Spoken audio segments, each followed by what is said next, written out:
¿Qué más? ¿Quién puede complementar? Cuando te refieres piel y tegumento, ¿a qué te estás refiriendo? Pues la piel, yo sé, ¿qué es tegumento? Son otros órganos que pueden ser músculos y otros tejidos. Tendones, músculos, nervios. ¿Qué más? ¿Quién más complementa la definición que dijo su compañera? ¿A qué? A mí me pegan un tiro en las lesiones secundarias, un tiro. Habla duro, habla duro. La lesión es secundaria a una injuria que puede ser por calor, electricidad, injuria por algún químico. ¿Qué más? Está más o menos orientado, complementado, pero está más o menos. ¿Qué más? ¿Quién me engloba todo eso que dieron sus dos compañeros? Yo siempre estoy de desacuerdo esa solución de la continuidad. Yo creo que debería ser una disolución de la continuidad normal de la piel, no solución de la continuidad. Disolución porque se rompe.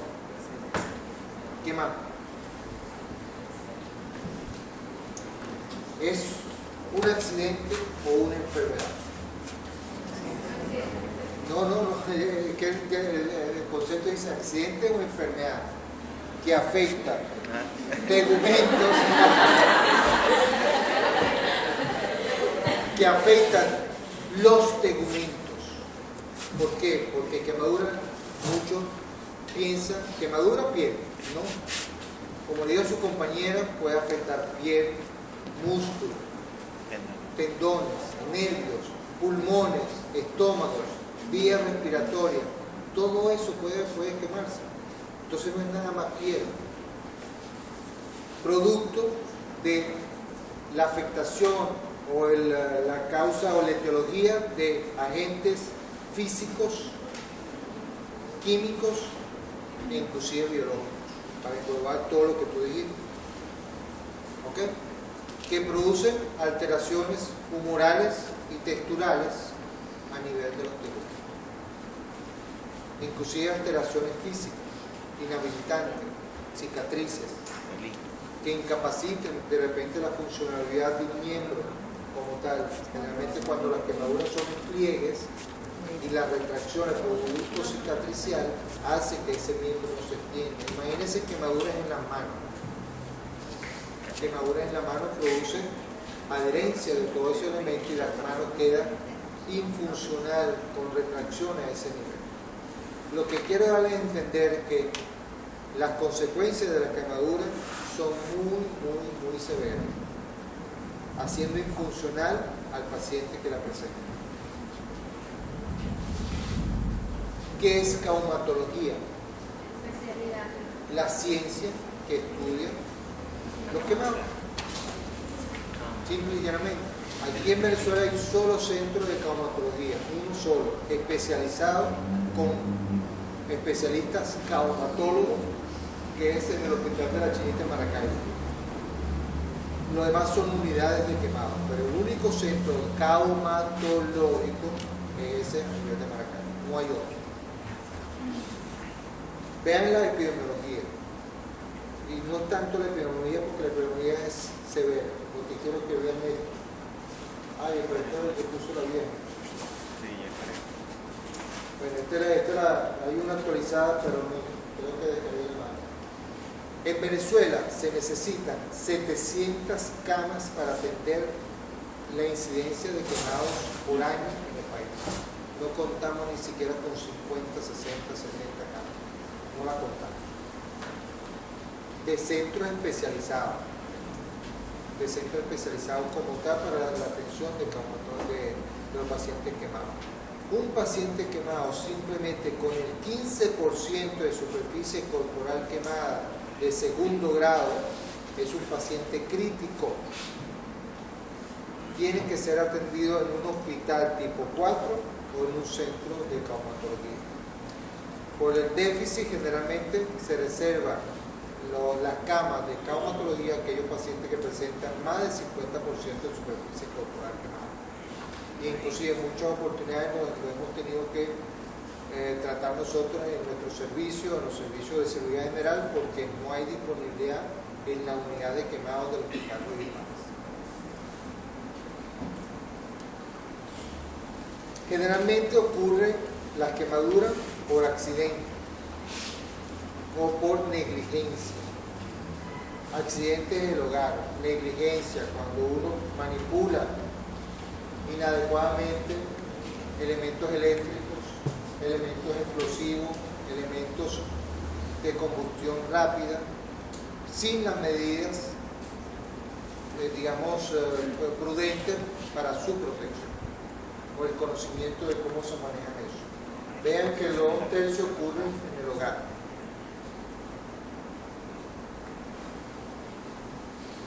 ¿Cuál es la función de una pierna? ¿O cómo está compuesta la pierna?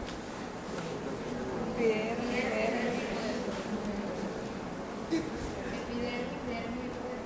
Nada más. ¿Qué más?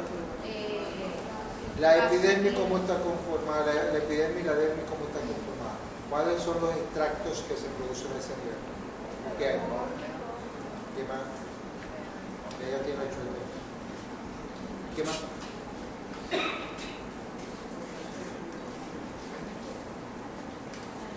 ¿Cuáles son las funciones de la piel? ¿Qué más? Regulación de la temperatura. Protección, Termorregulación. termorregulación. ¿Qué más? ¿Qué? ¿Qué dijo? ¿Quién dijo?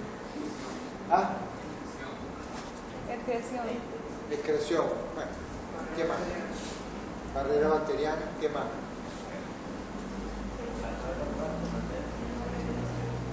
Termorregulación, intercambio hídrico, de calor, de líquido, de sudor. ¿Qué más? Ver aspecto a la persona. Ajá. ¿Tú ya lo estás leyendo hoy? ¿Lo estás Leí leyendo? la clase ayer. Ah, leíste la clase ayer. ¿Por qué las mujeres se maquillan, se embellecen? Porque uno se baña y se limpia la cara y todo eso para ser agradable a la sociedad. Eso es una función de la piel. Ustedes no se maquillarían o no sé, si no, la piel no tendría importancia como ellos. Pero sí, la piel tiene una función social, estética como tal. ¿Okay? Tienen que aprenderse cuáles son las estructuras de la piel, porque son sumamente importantes para lo que veamos la fisiopatología. Agentes físicos, no solamente el calor, no solamente el fuego, no solamente los elementos con calor producen quemaduras, los fríos también producen quemaduras, los elementos cáusticos también producen quemaduras por un mecanismo diferente, pero producen desnaturalización de las proteínas de la piel, destrucción celular. Entonces los elementos físicos son muchos que producen esto. Vean que las radiaciones solares, la radiación ultravioleta, las bombas radioactivas producen quemaduras a nivel de los tegumento como tal. Agentes químicos, ácidos, álcalis, medicamentos que se colocan muchas veces en las personas y que para el cuidado de la piel y son alérgicas y producen quemaduras a nivel de los tegumento. ¿Cuántos de ustedes, de los hombres, han manipulado cemento con las manos sin protección? ¿Qué te pasó? No te pusiste rojo, pero la piel se descamó. Eso es quemadura. No simplemente por el enrojecimiento de la piel por efecto del calor, pero hay quemaduras, como esa índole, que tú tocas cemento y te produce una descamación de la piel. Eso es quemadura. Destrucción de las proteínas, destrucción de las células. Y las biológicas, hay muchas resinas vegetales, órganos, animales, que simplemente con el toque pueden producirte o sustancias irritantes a nivel de los tegumentos y producirte quemaduras a nivel de la piel. Pacientes, quemaduras. Esta es quemadura en tercer grado. Insolación, quemadura por gasolina. Esto fue un paciente que cuando hubo el paro de gasolina, en 2000, no me acuerdo qué año era, Este iba manejando una moto y el señor atrás iba con dos pimpinas de plástico llenas de gasolina. Una de las pimpinas golpeó el tubo de escape y en la reacción del señor, que se vio encendido, lo que hizo fue así levantar eso y bañó al señor de todo gasolina y se quemó. Esto fue por ácido. La clasificación que vamos a ver ya es antigua. Yo no sé si traje no creo que traje la actualizada. No la traje. Permítame un momentico, voy a ver si está. Aquí nada más hay 60. Y aquí nada más hay 100. Chico, vayan pasando el dinero del video bien, por favor. No la traje. No la traje. Lo podrían así por acá.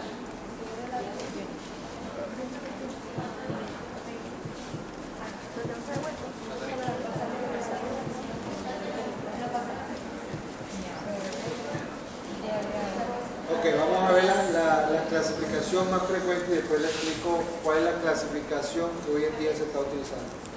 La más antigua es la de Fabricio. La de Fabricio es la clasificación por grado, por profundidad. Primer grado, segundo grado y tercer grado. Sencillo. Primer grado, la parte superficial, que es el enrojecimiento que nosotros todos tenemos cuando vamos a la playa, las quemaduras solares. Simplemente afecta el primer extracto y más nada, no produce ampolla ni absolutamente nada. ¿Okay? El dolor es intenso. ¿Cuántos se han quemado, cuántos han tenido insolaciones que van a la playa y se queman? ¿Verdad que es sumamente doloroso? Que simplemente con el roce del vestido le produce dolor, es una quemadura de primer grado. Quemadura de segundo grado ya un poco mucho más profundo, a nivel de lo que es la dermis, y produce estas 5 características que son las flectenas. Esto simplemente se llena la piel, se destruye su célula, las células están llenas de líquido, vierten todo su contenido a nivel de lo que es el intersticio y se produce una flectena. Segundo grado. Tercer grado, como su compañero le dijo, ya hay una afectación de todo el extracto de la piel, inclusive a nivel de los nervios. Y si se destruyen los nervios, se queman los nervios, ¿qué pasa? La quemadura es indolora. Por ejemplo, el centro de esta quemadura, los blanquitos, no duelen.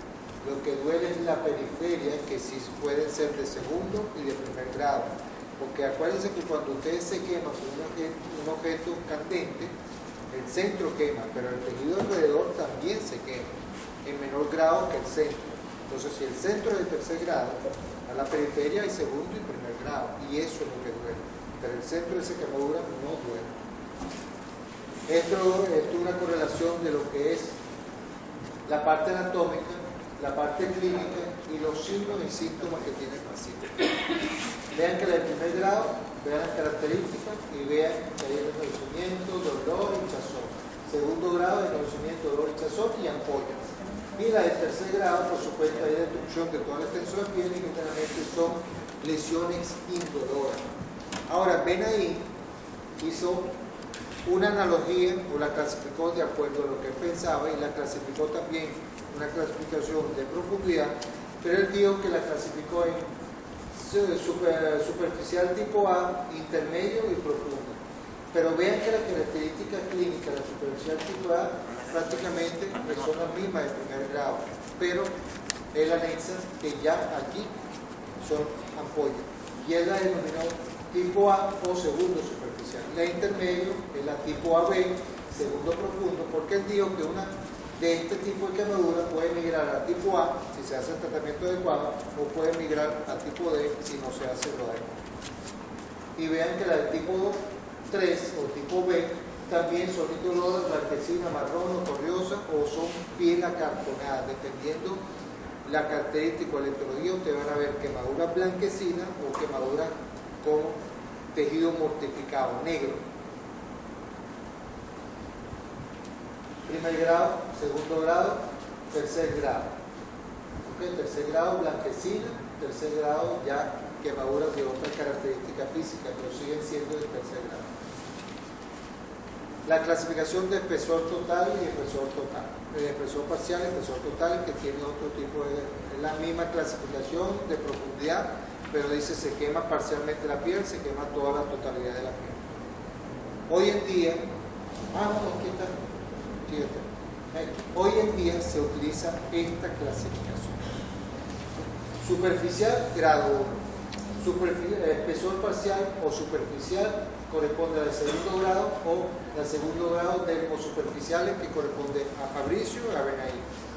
La espesor parcial profundo, tercer grado o segundo grado dermoepidérmico de Benaí. Y la espesor completo, la de tercer grado, músculo y fascia. Esta es la clasificación que se está utilizando ahorita. Superficial, espesor parcial superficial, espesor parcial profundo y espesor completo. ¿Entendieron? Eso no lo tienen en la clase porque eso es nuevo. De acuerdo a la gravedad. La gravedad lo va a establecer la profundidad, el área de quemadura, por supuesto, y la localización.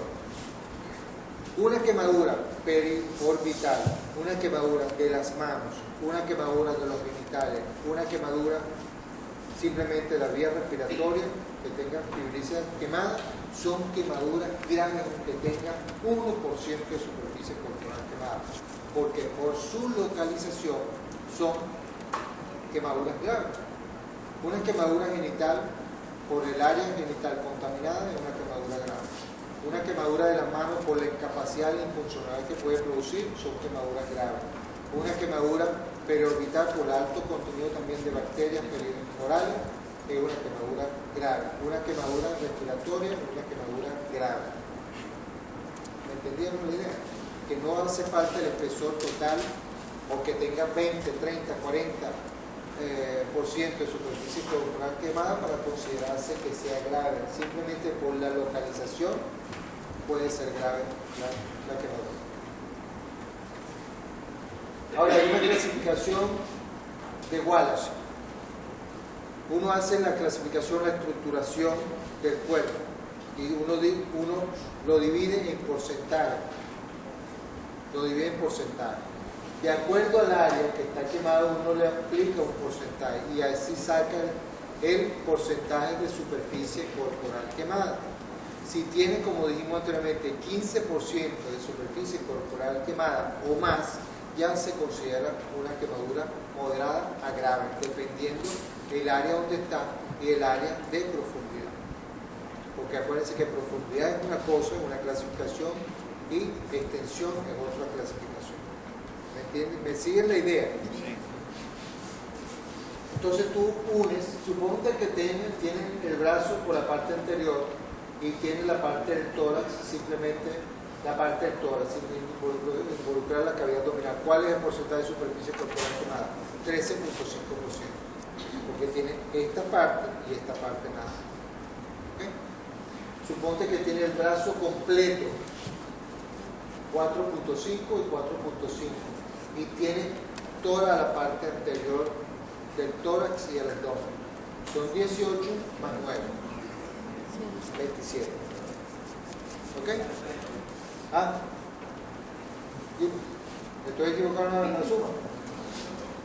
Entonces, esa es la forma de establecer el porcentaje de superficie corporal quemada. ¿Cuál es la importancia que tú sepas cuánto se ha quemado? ¿Qué ustedes creen? ¿Que leyó la clase? Para la alimentación. Uno, porque lo más importante para un paciente quemado es lo que usted le haga al llegar a la emergencia. Y lo más importante es la restitución hídrica que tú le hagas a ese paciente. Porque acuérdense lo que dijimos, que dependiendo de la profundidad se van a producir flictenas. Y las flictenas simplemente son pérdida de líquido.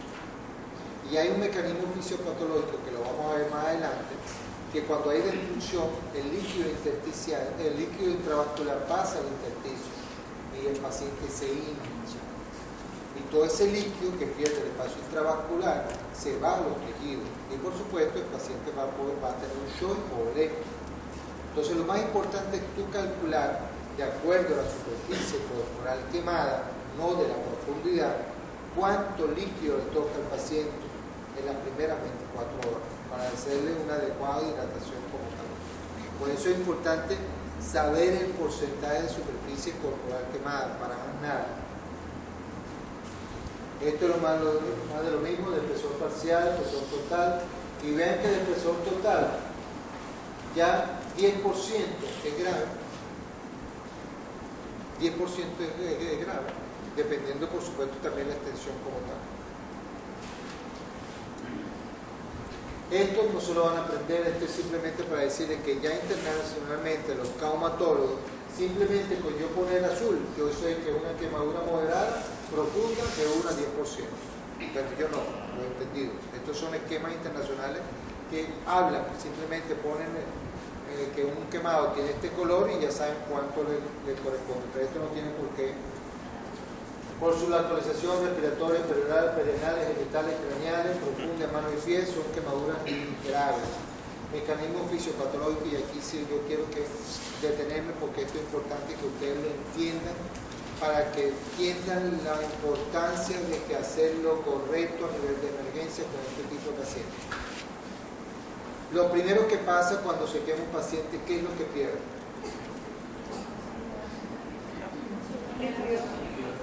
La piel, sudoración. Que habíamos hablado que una de las funciones de la piel es la barrera protectora de la piel.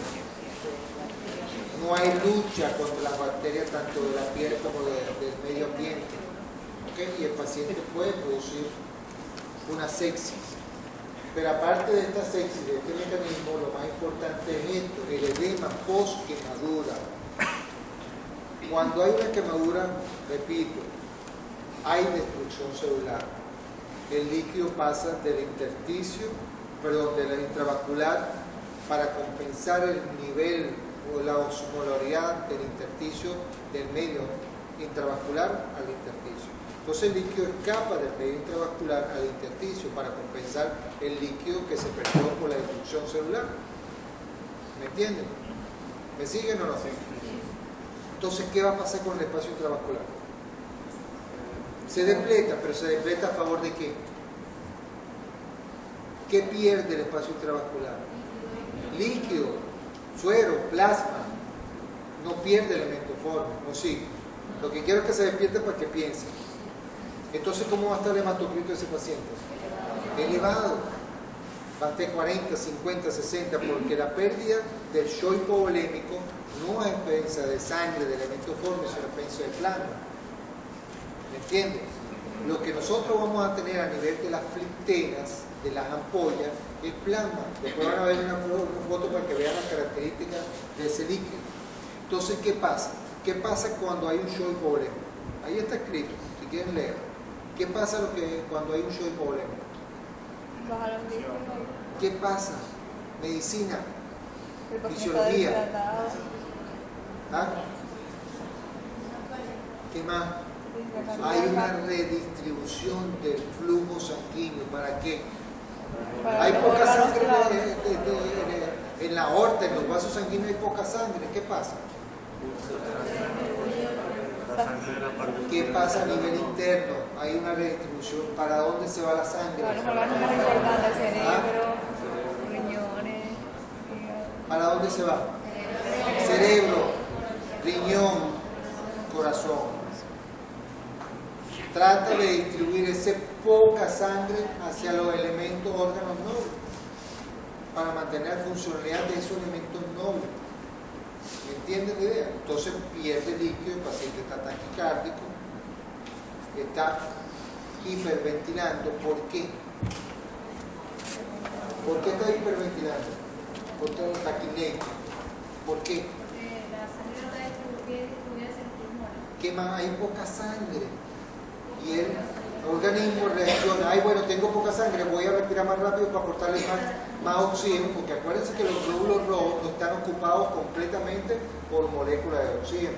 Todos los receptores de los glóbulos rojos no están ocupados totalmente en condiciones normales por moléculas de oxígeno. Cuando hay situaciones de estrés o hay situaciones de altas alturas, el organismo, el pulmón, trata de hiperventilar, de aportar más oxígeno y llenar todos los glóbulos rojos que supuestamente están deficientes porque el organismo les reacciona a nivel de los vasoreceptores y de los presoreceptores, que como hay poco líquido, hay poca sangre. Y al ver poca sangre, el corazón late más rápido y tú respiras más rápido. ¿O no? Sí. Entonces, para compensar eso, entonces hay un distrés respiratorio, una insuficiencia respiratoria, digamos, producto de la poca sangre que hay dentro del espacio intravascular. ¿Puede haber necrosis tubular? Sí, porque esa distribución del flujo, a pesar que hay el órgano, el riñón es un órgano noble, hay aportes de sangre, la sangre está espesa. ¿Por qué está espesa? Porque no tiene plasma, no tiene líquido. Y hay una necrosis tubular porque no puede manejar ese tipo de sangre muy espesa. Y a nivel intestinal, el intestino no es noble. El intestino es... No me digan la ruta, está podrido, pero el intestino no es noble. Entonces toda la sangre a nivel intestinal es distribuida hacia el cerebro, hacia el corazón, hacia los pulmones, hacia el hígado, todo eso. Entonces, ¿qué pasa cuando hay poco flujo a nivel intestinal? Hay un enlentecimiento, puede haber una necrosis, y cuando el intestino se paraliza, ¿ok?, lo que hace es translocación bacteriana. Las bacterias que están intraluminal pasan hacia la cavidad peritoneal y pueden producir una peritonitis como tal. Entonces muchas veces dicen, bueno, pero ¿por qué un quemado va a tener una peritonitis? Por el mecanismo que ya les expliqué, por la translocación bacteriana que puede producirse a nivel intestinal, y el paciente puede tener una peritonitis como tal. Y eso lo contribuye la parte séptica, la translocación bacteriana, con la pérdida de la barrera a nivel del organismo, a nivel de la piel, se pierde esa barrera.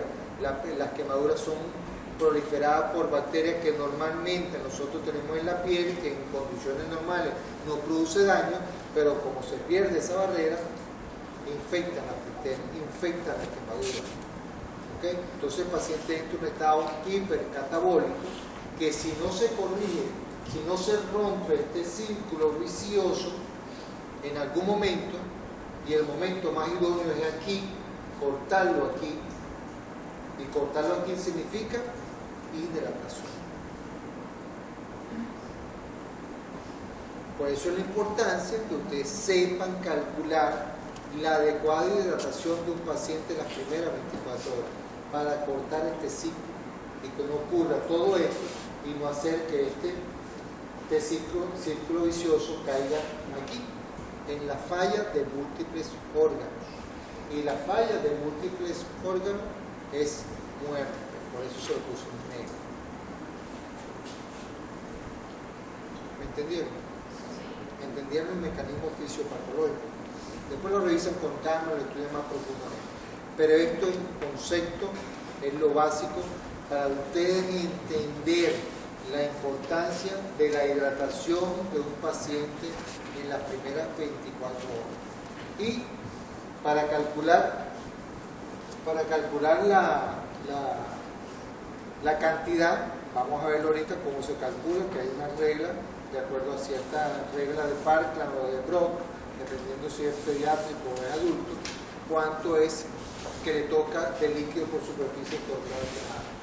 Hay 4 periodos evolutivos en la quemadura, por 4 etapas para ser quemado. 1, el periodo de reacción inmediata, el estrés, el verse quemado, el paciente es agudo, eso a 2, 4, 5 horas máximo que el paciente se quema, entonces el paciente tiene mucho dolor.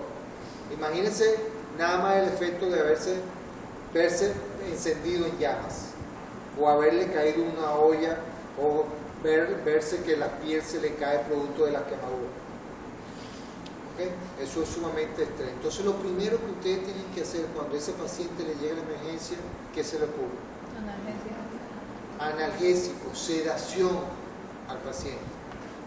Sedar al paciente y darle el analgésico lo más potente que tú tengas para calmarle el dolor y sedarlo para relajar. ¿Okay? Eso es lo primerito que tienes que hacer por supuesto, la atención de un paciente politraumatizado, porque esto se trata con un paciente politraumatizado. ¿Saben el concepto de paciente politraumatizado? ¿No? 2 o más afecciones que pongan, basta que con una de ellas, 2 o más afecciones, pero basta que una de ellas tenga riesgo vital. Ese es el concepto de politraumatización. Entonces, esto se trata con politraumatizado. La atención de politraumatizado necesita de un equipo y el equipo necesita de un maestro, ¿ok? De un profesor, de alguien que guía al resto del equipo. Entonces, hay una persona que guía los efectos, entonces va a haber un equipo que va a poner sonda vesical, un equipo que va a colocar sonda nasogástrica, otro equipo que agarre vía periférica y otro equipo que está calculando cuánto es la superficie corporal quemada, cuál es la cantidad de quemadura, calcular el peso para establecer cómo es la hidratación de ese paciente.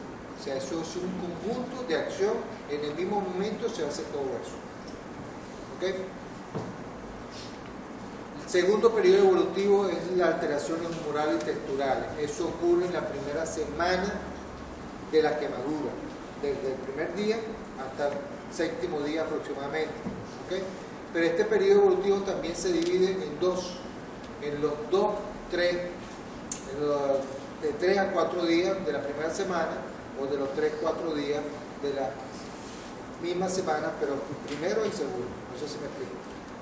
La primera semana, supóngase que tenga 7 días.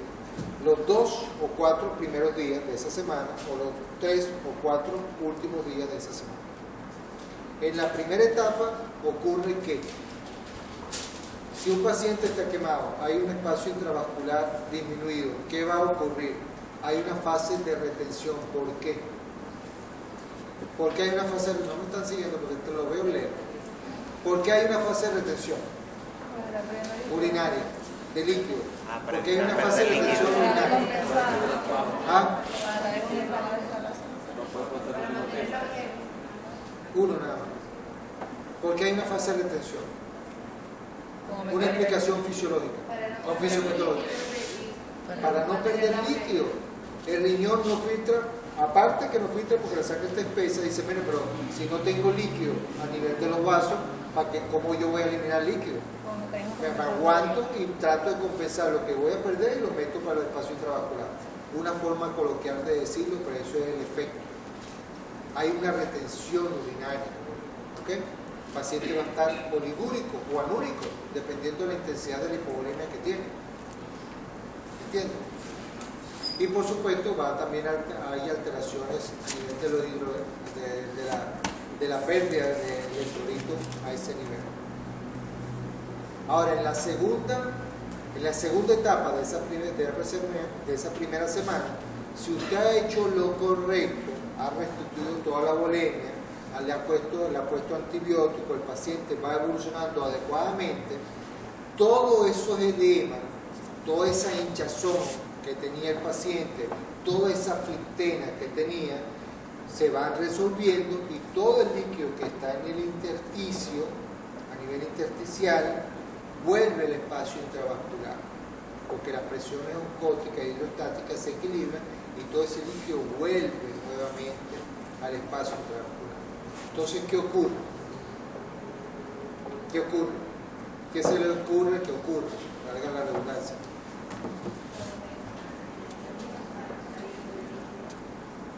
Entonces, ¿qué? Dilo. Que el paciente entra en fase poliúrica. Hay pérdida de electrolitos de forma masiva. Puede haber un encharcamiento pulmonar, un encharcamiento cardíaco. El paciente puede hacer insuficiencia cardíaca, porque todo ese volumen de líquido vuelve al espacio intravascular.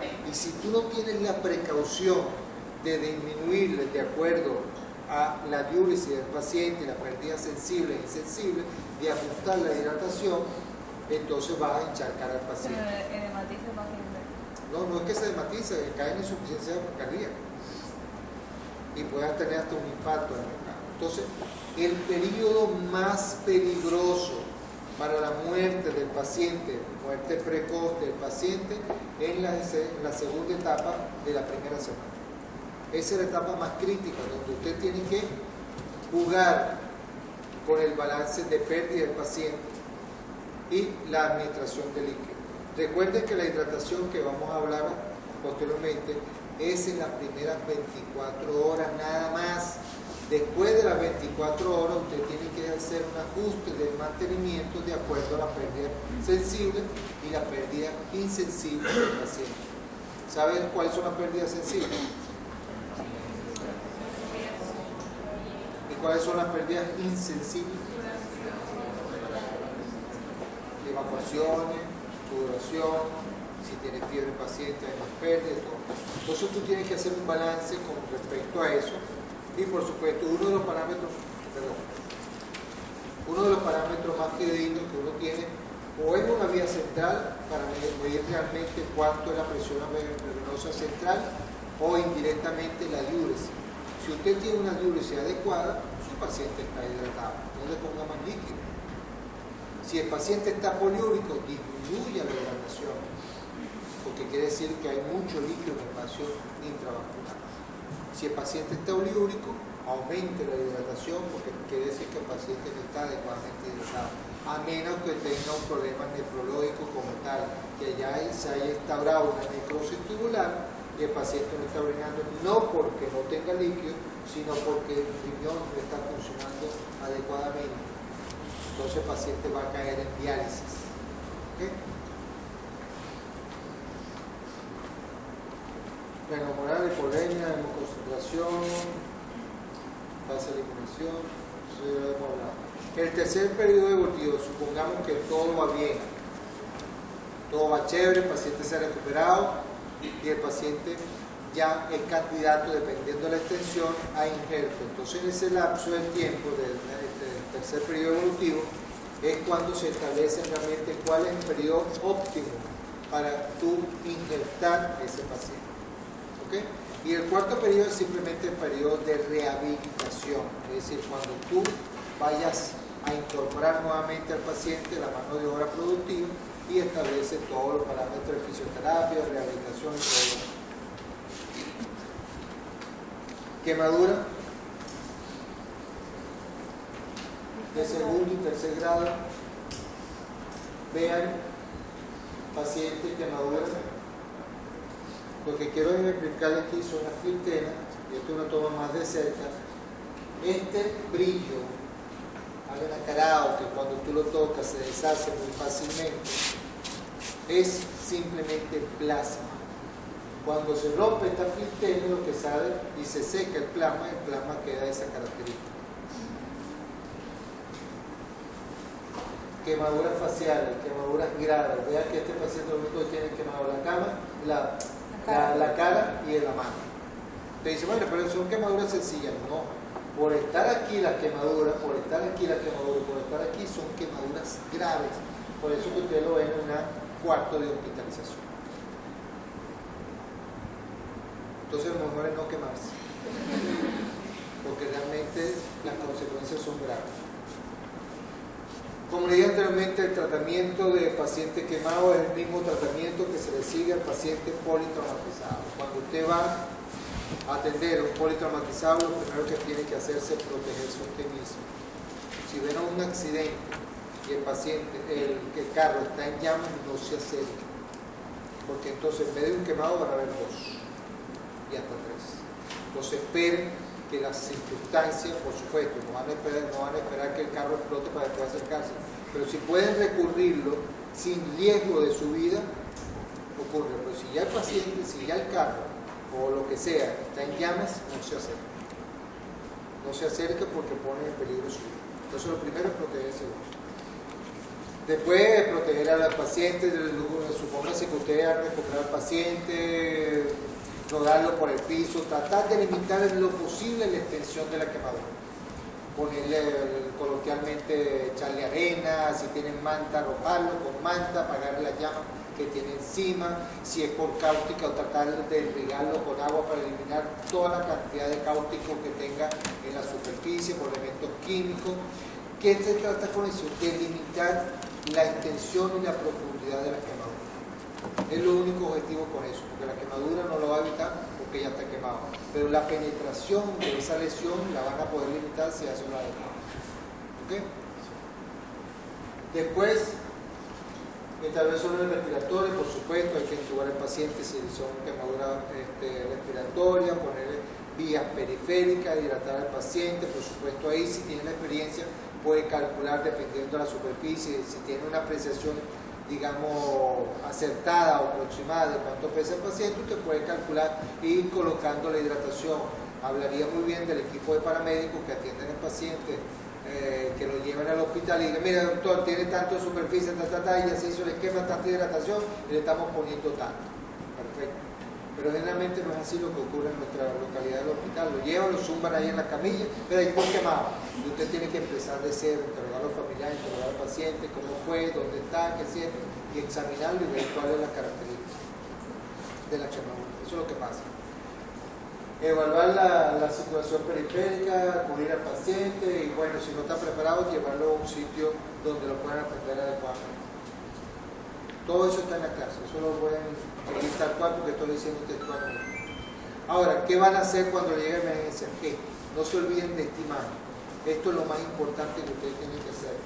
Por eso que dice que son los 30 minutos de oro para un quemado. Hidratación, sonda nasogástrica, sonda vesical, limpiar si son quemaduras por ciertas sustancias superficiales, tratar de limitar en lo posible, eliminar todos sus causas. ¿Okay? Fasciotomía, escariotomía.